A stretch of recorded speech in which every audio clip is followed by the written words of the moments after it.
Me acaban de informar que tenía el micrófono en mute. Les pido un montón de disculpas por esta desprolijidad.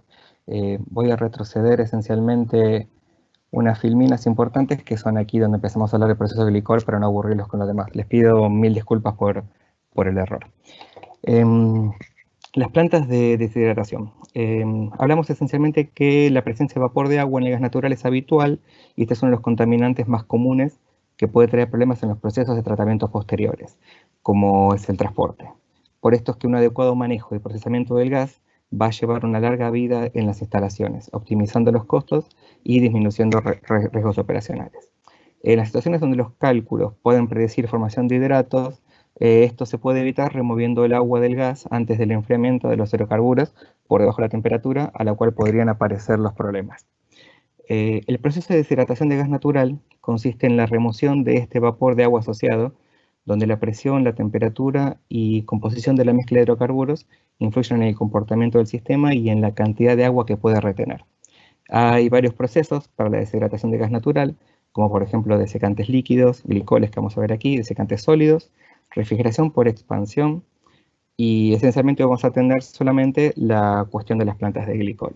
Este proceso, ya vamos a ver, se da en una torre contactora bajo un mecanismo de absorción que consiste en una íntima relación del TEC con el agua. Esto se logra esencialmente debido a asociaciones químicas similares a los puentes de hidrógeno que se dan con las moléculas del agua. Una explicación breve de lo que es la planta de glicol. La unidad mezcla glicol pobre en agua con gas natural húmedo en la parte superior de la torre contactora de glicol a fin de secar el gas mediante absorción física. El proceso de secado ocurre en la superficie de la columna de relleno, hacia la parte inferior de la columna. El gas natural seco luego deja la parte superior de la columna listo para ser usado y el glicol húmedo o rico, glicol enriquecido, se extrae por la parte inferior. Desde la contactora, el glicol rico se dirige al equipo de regeneración para ser purificado. Previamente pasa por un tanque de flash para separar los hidrocarburos livianos y después pasa por un sistema de filtración para entrar a la torre regeneradora. El glicol se recalienta y se alimenta en el regenerador, que en sí es una columna fija, donde por arriba tenemos un condensador y un reboiler, y acá térmicamente se regenera el glicol para eliminar el exceso de agua, evaporarla y volver a obtener un glicol de alta pureza. ¿Cuáles son los problemas que podemos atender con una estrategia de filtración correcta? En presencia de hidrocarburos líquidos. Estos hidrocarburos pueden ingresar por arrastre con el gas, condensar dentro de la torre contactora o inclusive ser absorbidos por el TEG en un intercambio de masa. La presencia de estos hidrocarburos favorece la formación de espumas, la degradación y las pérdidas de TEG. También no permite muchas veces que el TEG tenga un buen contacto con el gas y esto disminuye la eficiencia del intercambio de masa y obviamente afecta el rendimiento de todo el sistema. La espuma, que no es lo más habitual, pero puede suceder, que afecta el intercambio de masa, obviamente, entre el gas húmedo y el TEG dentro de la torre contactora, y que también produce un aumento considerable de las pérdidas de TEG por arrastre. La espuma se puede formar por un flujo excesivo dentro de la torre o por la presencia de contaminantes como son las partículas sólidas o las sales, inhibidores de corrosión o también, como hablamos antes, hidrocarburos líquidos. La descomposición térmica sucede cuando el glicol se sobrecalienta o cuando se producen depósitos de sales o de alquitrán que producen puntos de sobrecalentamiento localizados, generalmente en los tubos de fuego del reboiler. En este caso el TEG se suele tornar de color oscuro y se vuelve ácido. Un tema muy recurrente, la contaminación con sales. Los depósitos de sales provocan al final, como hablamos antes, puntos calientes dentro de los tubos del reboiler y esto favorece la degradación del TEG y obviamente disminuye la eficiencia de la transmisión de calor y también genera problemas de corrosión. Acumulación de lodos, los distintos tipos de partículas sólidas y también los hidrocarburos alquitranosos que se encuentran subiéndose en el TEG, si son muy elevados pueden sedimentar dentro del reboiler y pueden generar hasta un producto abrasivo que puede causar corrosión en los distintos puntos de la instalación y favorecer la formación de espumas o emulsiones.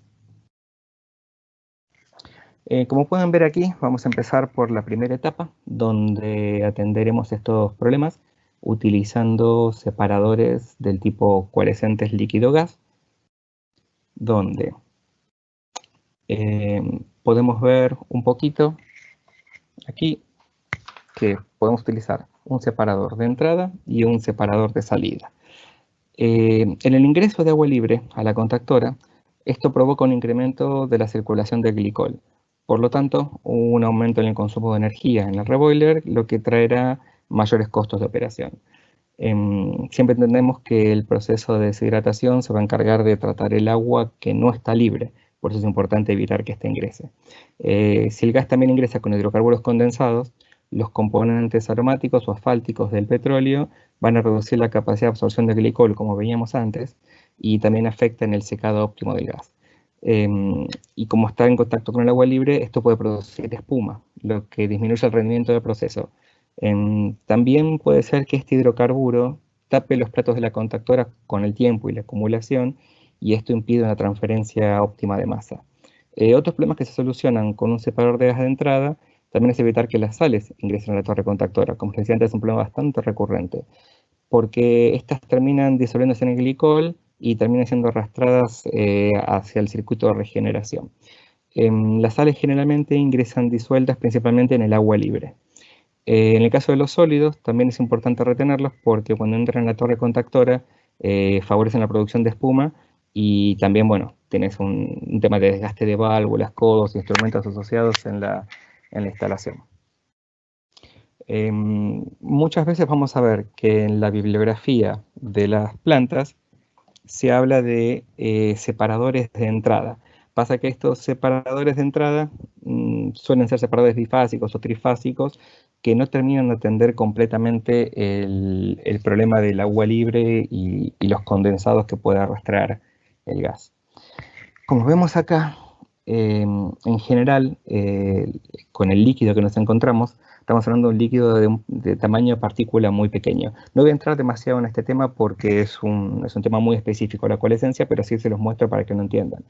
Estos son resultados estadísticos de nuestras pruebas, donde podemos ver que la mayoría de los líquidos que se suelen encontrar tienen tamaños de partículas, tamaños de gotas, que van desde los 0,5 hasta los 2 micrones, 10 micrones podríamos llegar a decir en el mejor de los casos. Y se encuentra la mayor cantidad de líquido libre que poseen los gases a tratar. Esto hay que separarlo antes de entrar a la torre contactora, por supuesto. Los tipos de separación que tenemos comercialmente, bueno, tenemos knockout drums, separadores ciclónicos, vane packs, demisters y separadores horizontales que son bastante comunes, y nuestros separadores verticales que pueden ser los normales o los que ofrece POL de alta eficiencia.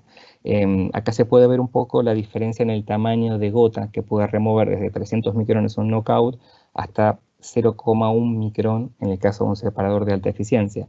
Cada sistema trabaja con un mecanismo de separación distinto y es importante también la sensibilidad que pueda tener el diseño del recipiente al cambio en el caudal de entrada. Generalmente la mayoría de estos sistemas, no el filtro de alta eficiencia, son muy sensibles a caídas de caudal, o sea, por debajo del 15% del caudal de diseño ya están trabajando fuera de especificación y no pueden garantizar la separación para la cual fue el diseñado. En el caso de los separadores POL, esto no es así, trabajan prácticamente hasta el 10% del caudal de diseño sin ningún tipo de inconveniente y manteniendo la misma calidad aguas abajo del equipo. Nuestros separadores, acá pueden ver un filtro coalescente que está diseñado para separar, como les decíamos, los líquidos libres presentes en una corriente de gas y retener también las impurezas sólidas que los acompañan. No es esencialmente su función, pero también hacen de filtro de partículas. Como les decía antes, les mostraba, los líquidos se presentan en forma de aerosoles principalmente, y cuando uno se da cuenta de la cantidad de ppm que pueden arrastrar, son un montón de litros que ingresan a los sistemas de deshidratación por mes. También nos puede pasar que la corriente de entrada tenga una presencia muy elevada de líquidos. Para nosotros muy elevado es arriba de las 1000 ppm. Entonces nuestros sistemas de coalescencia vertical nos permiten colocar una etapa de preseparación, inclusive para poder lidiar con una mayor cantidad de líquidos. En los sistemas de POL, el gas ingresa por abajo, pasa por el centro de los cartuchos y va hacia afuera de los cartuchos, donde ya sale el gas seco por un lado y las gotas por otro, terminando arriba saliendo el gas seco, definitivamente. Acá podemos ver a la izquierda cómo el patrón de microfibras está dispuesto de manera tal.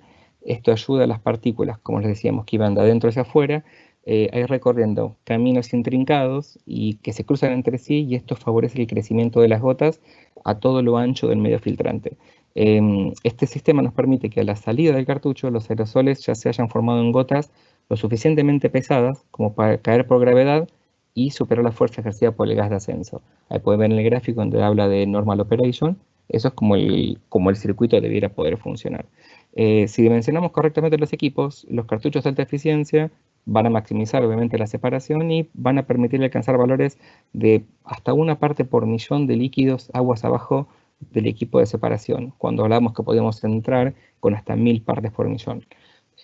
Si hacemos un mal diseño de los equipos, o sea, o no calculamos con el caudal exacto, o sea, para el caudal máximo, o no tuvimos en cuenta la cantidad de líquidos que puede haber, o lo hicimos más chico por un tema de costos, porque a veces competir con otros proveedores puede llevar a querer achicar los equipos para igualar los costos, podemos tener que las gotas no se lleguen a formar lo suficientemente grandes y terminen siendo arrastradas por el gas a la salida, o que las gotas se hayan formado debidamente, pero que la velocidad del gas sea tan alta que termine arrastrándolas igual. Como les comentaba, meternos en este tema es entrar en un módulo específico de capacitación, así que aquel que lo requiera, por favor, demándemelo por correo electrónico, que no hay ningún problema en acercárselos a ustedes y su empresa.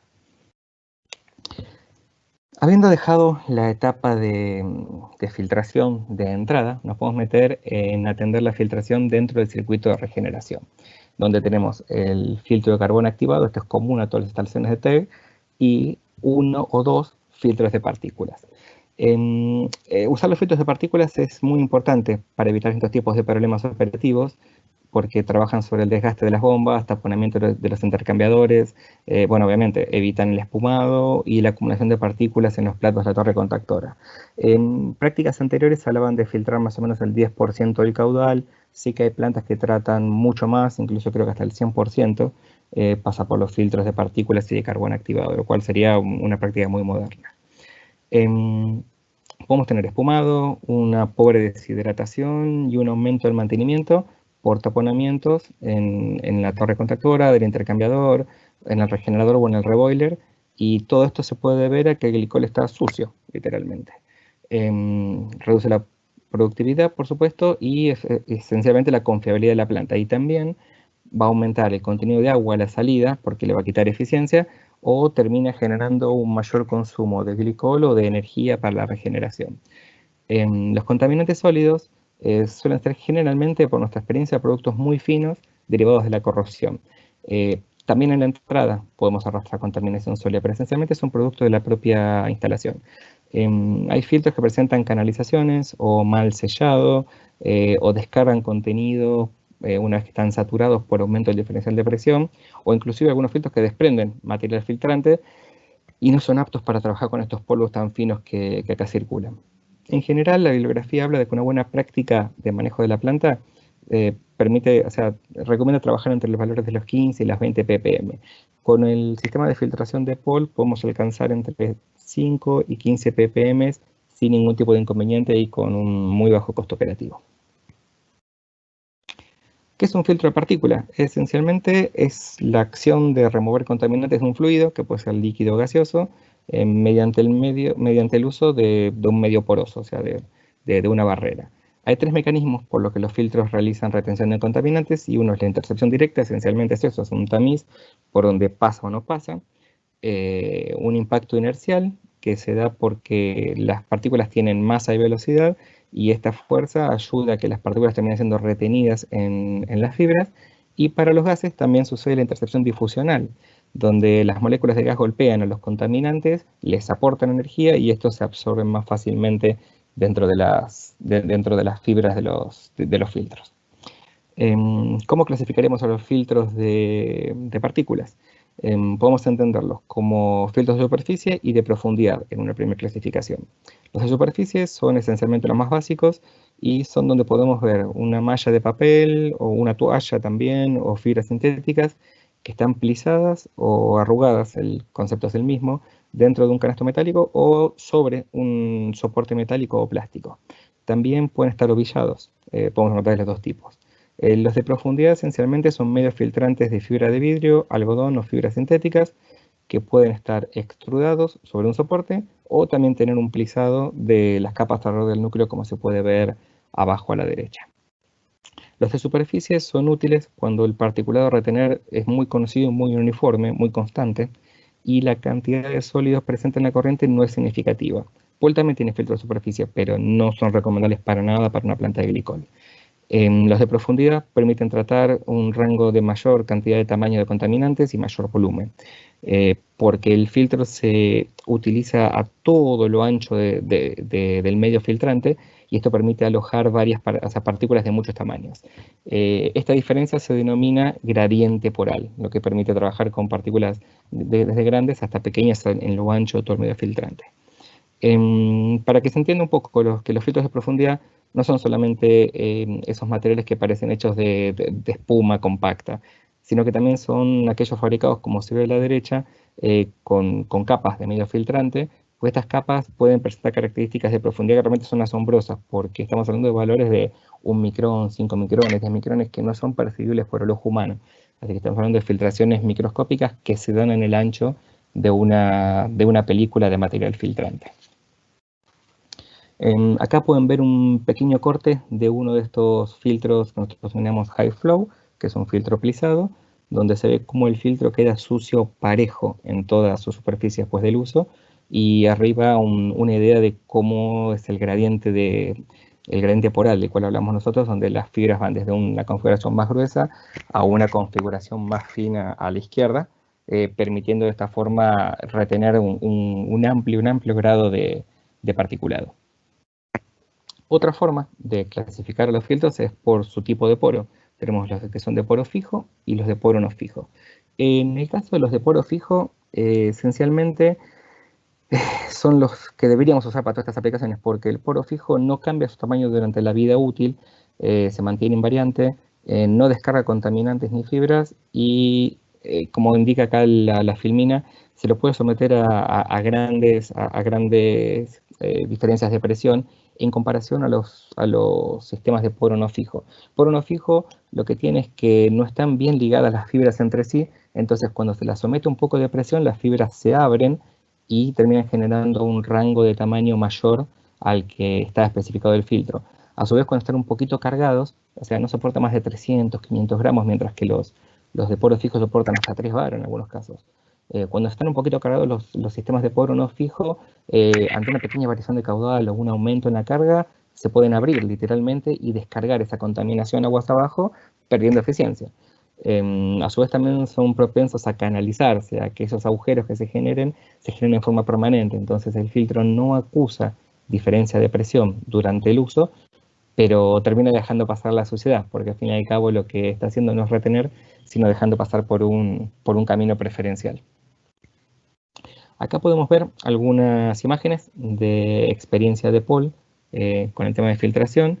En un ejemplo de un estudio que hicimos en Neuquén de filtros tipo EXA o Villados, que se los llama filtros de profundidad, pero son de poros no fijos, nos dio resultados de concentraciones similares, tanto de sólidos suspendidos a la entrada como a la salida. Pueden ver 13 partes por millón a la entrada y 11 partes por millón a la salida. Entonces, y ahí veíamos en un análisis que 80% de las partículas más o menos son de 1 a 5 micrones y 20% de 5 a 15 micrones, que esto va de la mano de lo que les comentábamos antes, de que las partículas del circuito de Tate son esencialmente finas.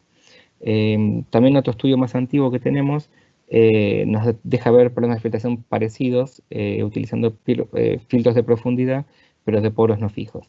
En los dos casos se puede ver lo que les decía, o sea que la mayoría de las partículas en ambos estudios son de tamaño chico, son finas, entonces es muy importante la calidad del filtro si uno quiere realmente retener la contaminación. Esencialmente los filtros que hemos encontrado en plantas, en Argentina al menos, sé que en Sudamérica se usan otro tipo de filtros, pero acá son de 30 pulgadas de largo prácticamente, con un diámetro externo que es de 2,5 pulgadas aproximadamente, o 3 pulgadas, y con grados de filtración que van de 5 a 10 micrones nominales hasta 75 micrones inclusive. Las carcasas generalmente son verticales y tienen muchos problemas de forma de cierre, porque los filtros son las dos entradas abiertas, o sea, son realmente un incordio. No se le ha dado mucha importancia a esta filtración cuando se diseñó la planta. Como les decía, en Sudamérica encontramos filtros más grandes, filtros de 40 pulgadas de largo, de 6 pulgadas de diámetro, ya más importantes, o también inclusive filtros bolsa. En todos los casos el concepto es el mismo, hay que apuntar a una filtración del tipo absoluta, si es posible, y si no, como mínimo que sea de poro fijo, porque realmente eso es lo que va a garantizar filtrar estos polvitos tan finos que encontramos en el circuito. Acá podemos ver una idea de lo que son nuestros filtros de la familia Nexis, donde son elementos extrudados, que nosotros denominamos melt-blown, y responden a un patrón de configuración de fibras que está patentado por nosotros denominado Cold-D, la forma en que las fibras se disponen y son selladas entre sí. Esto le da mucha resistencia mecánica al producto y garantiza esto de no descargar contaminantes por cambios en la diferencia de presión. En el gráfico a la derecha pueden ver un ensayo real realizado. Algo que tiene Paul, que generalmente toda esta información que yo puedo brindarles acá de ensayos y comparaciones está publicada, o sea, publicada en medios y en revistas oficiales, por lo cual es información contrastable y debe ser verificada antes de poder ser publicada. Eso es política de la empresa. Acá pueden ver el corte de un filtro Nexis que utilizamos en Neuquén, donde pueden ver cómo se ensucia. Es medio difícil, obviamente, porque no saca una imagen de microscopio, pero bueno, pueden ver un poco el tramado del filtro y en realidad está cargado completamente en toda su superficie. Acá podemos ver un pequeño corte del mismo filtro que les hablaba antes. Olvídense de los anclajes de los costados porque eso es variable de un filtro al otro, donde se ven las 4 capas de filtración de las cuales hablaba, que va de una capa más gruesa a una capa más fina para retener los contaminantes más finos del sistema. Esencialmente, esto es la propuesta de Paul para las plantas de deshidratación. Acá están mis datos, también está el dato de mi compañera Natalia Magram, que ella es nuestro soporte técnico dentro de la empresa. Y cualquiera de tanto los mails como el teléfono pueden utilizarlos para enviarnos preguntas posteriores a esta charla, consultarlos por equivalencias de filtros, presupuestar equipos, obviamente, o sea, sabemos que todos queremos vender al fin del día, o también programar ensayos o discutir sobre las situaciones de su planta y ver si Paul tiene alguna forma de aportarles valor. Yo ahora voy a esperar a ver si se genera alguna pregunta que tiene un delay para recibirla. Entonces voy a esperar y hacer un poquito de silencio hasta que lleguen estas preguntas. Nuevamente les pido disculpas por aquellos que se mantuvieron en la charla por el problema del audio. Es este problema de hacer home office y tener a los chicos dando vueltas todo el tiempo. Uno a veces tiene directamente el micrófono apagado para no perturbar a las demás personas y realmente se me pasó. Les pido 1.000.000 de disculpas por eso.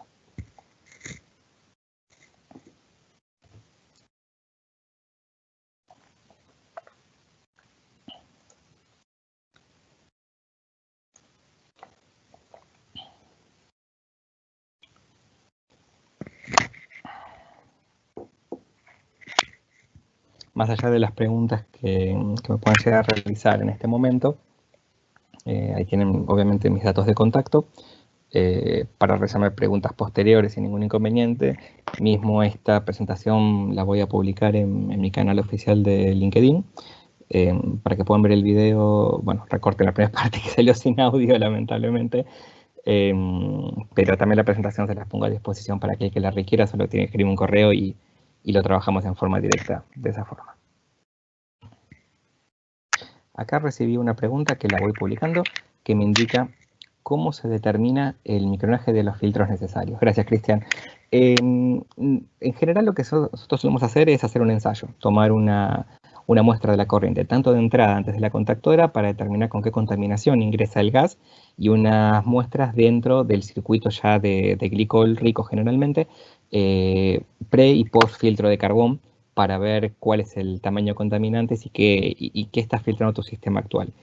Ahí podemos determinar el tamaño de la contaminación que vos tenés. El tamaño me refiero al tamaño de partículas, como vos decís, y de esta forma podemos hacer una recomendación del tipo de filtros. Generalmente, como te decimos, una filtración que ronde los 10 micrones absolutos, o sea, con filtros de poro fijo, te va a bastar para tratar la contaminación sólida, que es producto de la corrosión de la propia planta. Por eso es importante saber si también tenés algún aporte de contaminación externa que te venga con la corriente de gas. Pero la forma correcta de determinarlo es mediante un ensayo del líquido que tenés, o sea, del TEG o del gas que te está ingresando.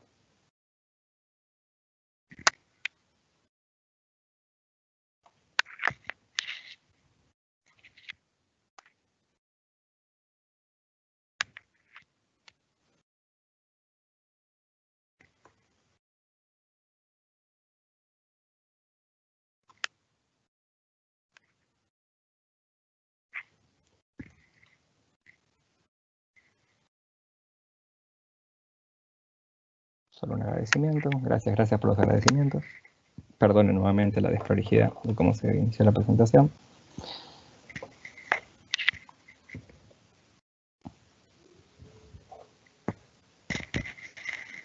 Generalmente estas cosas traen dudas posteriores, así que siéntanse con libertad de consultarme cuando lo requieran, tanto por mis canales oficiales como por LinkedIn o por teléfono, como lo precisan.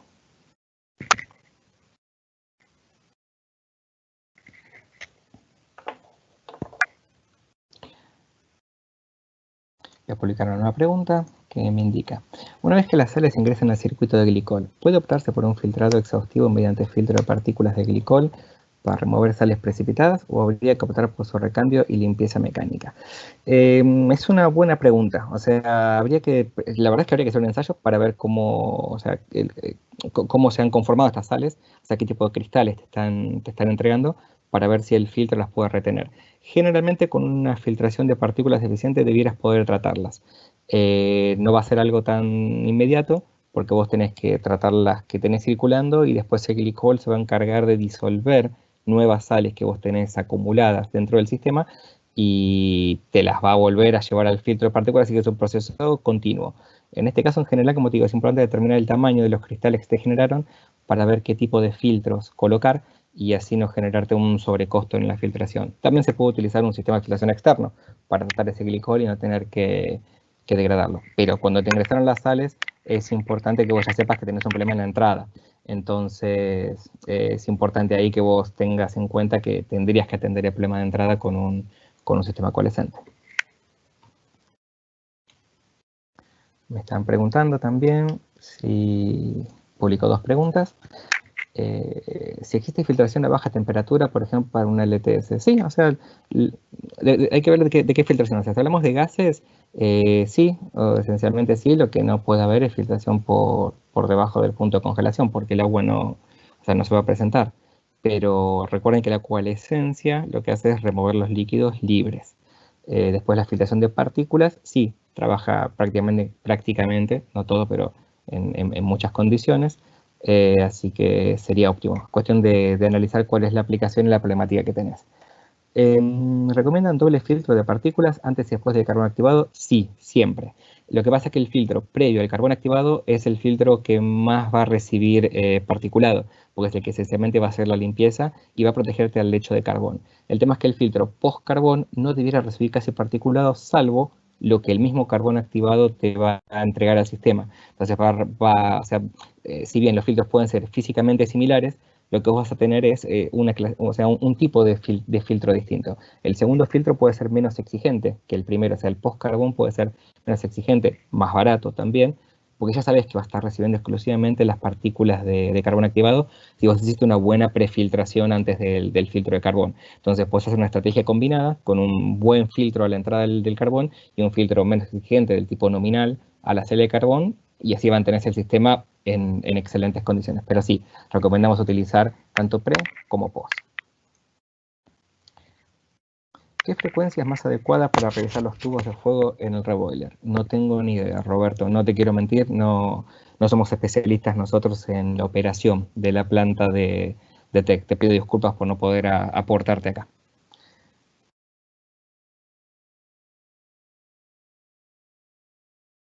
Perfecto.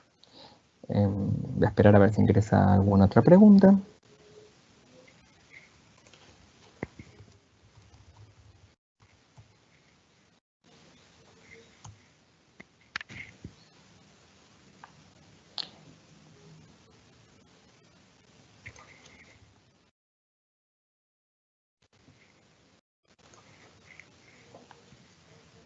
Les comento que, bueno, mucha de la gente que se inscribe al seminario, yo voy a tener la información de contacto de ustedes, otras personas aparecen como anónimos.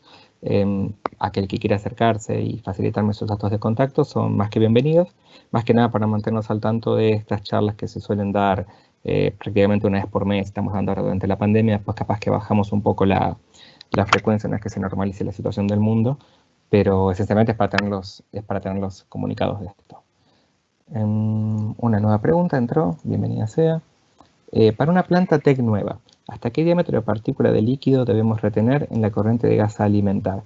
Mira, la ventaja que tienen en realidad los sistemas de POL es que te trabajan con partículas de líquido que van desde los 0,1 micrones de tamaño de partícula en adelante. Es re difícil hacer el ensayo de determinación de tamaño de partícula de líquido. Nosotros en Argentina no lo estamos haciendo. Se hace en Estados Unidos, pero no es algo fácil ni es algo que se haga con mucha certeza. Eso, se han usado contadores láser y cuentan re mal. O sea, no es algo que recomendemos hacer. Por eso nosotros tenemos la certeza de que con nuestro sistema coalescente no va a importar el tamaño de la gota. Lo único que nos va a importar a nosotros es cuántas gotas, o sea, cuánto líquido tenés a la entrada para dimensionar correctamente el sistema. Entonces, si tenés gotas desde 0,1 micrón hasta 300 micrones, no importa. El sistema las va a tratar igual porque son peso de líquido para nosotros, van a coalescer igual y van a ser separadas y por debajo, aguas abajo del coalescente vas a tener no más de una parte por millón de líquido, independientemente del tamaño de contaminante que tengas. Así que eso es una ventaja de los sistemas coalescentes que no tienen los otros sistemas que sí tienen que estar seteados específicamente, como vos preguntás, para tamaño de gota, para cantidad de líquido, para determinado caudal y son muy inflexibles en la forma de operación.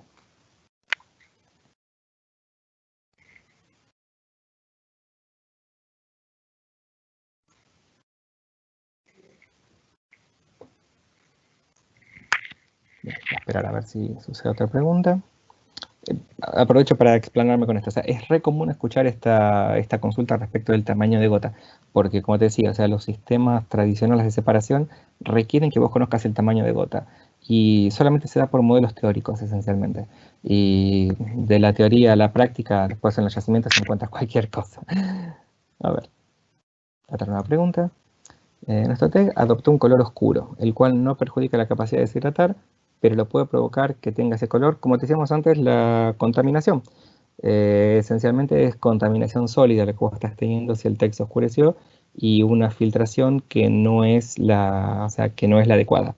Yo te recomiendo que me contactes para analizar qué tipo de filtro estás utilizando y vas a ver que seguro encontramos o sea, que trabajando sobre los filtros de partículas vas a tener una mejora en la calidad del TEG. Porque ahora no te afecta, pero eventualmente te puede estar generando algún depósito de hidrocarburos que con el tiempo te va a generar problemas. Francisco me pone otra pregunta. Una pregunta no tiene mucho que ver con el tema, pero sigue siendo el tema de glicol. ¿Qué micronaje es el más bajo que puede usar para filtrar, remover partículas de un sistema hidráulico en un horno, el cual es lubricado con glicol por temas de prevención de incendios? Y en realidad lo que tienes que ver es un poco, o sea, tendrías que consultar el manual de operaciones en lubricación. Generalmente los fabricantes de máquina te especifican cuál es el código ISO de limpieza que tenés que mantener. En función del código ISO, vos determinás qué tipo de filtro te lo va a alcanzar. No te sabría decir, o sea, puede ser un filtro de 5 micrones, 7 micrones, tenemos hasta de 3 micrones, 1 micrón nosotros, 25 micrones, 10, o sea, hay un rango muy importante, pero va a depender del nivel de limpieza que el fabricante te requiera. Es importante porque vos podés poner un filtro muy finito, te va a retener un montón, se te va a tapar muy rápido, vas a gastar un montón en filtros y yo capaz que voy a estar muy contento por un tiempo, pero realmente no es el objetivo, o sea, es importante que vos sepas exactamente qué nivel de limpieza requerís para utilizar el filtro común y que tengas una buena relación entre uso de filtros y limpieza del sistema, que es lo que el fabricante de sistema de lubricación te está requiriendo.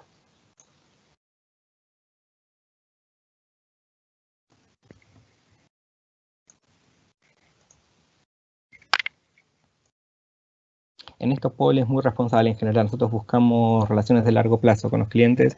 Si bien vender muchos filtros es nuestro objetivo, al fin y al cabo, no queremos que ustedes utilicen muchos filtros porque sí y después terminen viendo la filtración como un problema, sino que es algo necesario la filtración y para ustedes tiene que ser lo menos oneroso posible. Por eso es importantísimo centrarse y encontrar exactamente qué tipo de filtración es necesaria para cada una de las operaciones de las plantas de gas. Llega una nueva pregunta que nos dice: respecto al mantenimiento o limpieza de los elementos filtrantes, ¿son viables? Hablando de los filtros de partículas, o es reemplazar el elemento filtrante. Gracias. En general, Paul no recomienda mucho la limpieza. Nuestros filtros son esencialmente descartables, pero eso tiene que ver con el tamaño de partícula. O sea, vos pensás que estás hablando de partículas, como te decía antes, que van del rango de los 0,1 a los 10 micrones, la cantidad más gruesa de partículas que estás recibiendo. No las ves con el ojo humano, así que limpiar un filtro con una contracorriente o con algún producto químico no te va a garantizar nunca obtener la misma eficiencia que tenías al principio y siempre vas a estar pagando un costo de aumento de delta P y aparte el costo ambiental de estar haciendo la limpieza del filtro, porque todo eso tenés que desecharlo como cualquier producto. Así que Paul se centra más que nada en los sistemas descartables por ese sentido. Así que nosotros no lo recomendamos, no quiere decir que no se pueda hacer, lo hacemos en filtros metálicos, por ejemplo, que son muy caros en sí y que están pensados para determinado particulado muy específico y en poca cantidad. Entonces, ahí sí nosotros damos instrucciones inclusive de cómo hacer la limpieza de esos filtros, pero no para estas corrientes que son esencialmente muy sucias por la cantidad de volumen de contaminantes que tienen. Aquí me preguntan, Soledad, indicar la frecuencia con la que se debe realizar la limpieza de los filtros. Siempre entendiendo que nosotros por limpieza hablamos de recambio de los filtros, esto está dado esencialmente por la caída de presión que soporta el filtro. Los filtros de Paul, tenés filtros que soportan hasta 3, 4 bares de caída de presión. Hay que ver si tu sistema le puede asignar a esa carcasa tanta caída de presión y sigue rotando productos sin ningún problema. Eso depende un poco de tus instalaciones. Pero como te digo, los filtros de Paul hasta 3 bar pueden soportar sin ningún problema, sin ser cambiados. Y esto quiere decir que van a estar reteniendo suciedad sin descargar el agua hacia abajo.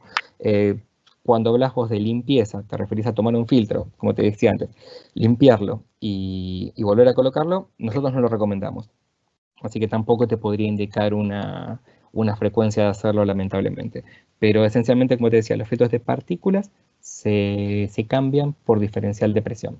En el caso de los filtros coalescentes, si están debidamente dimensionados y se analizó bien la corriente, los filtros Paul duran hasta 2 años sin ser cambiados. Si no se tapan antes, o sea, si conocemos exactamente cuál es el tipo de corriente que estás recibiendo, la calidad de suciedad que pueda tener o no. Pero los de partículas es por consumo, o sea, se llenan de partículas de diferencial de presión, llega un momento que tienes que cambiar porque tu sistema no lo soporta más, y después bajas de fuente de diferencial de presión y vuelve a subir. Se me secó la boca.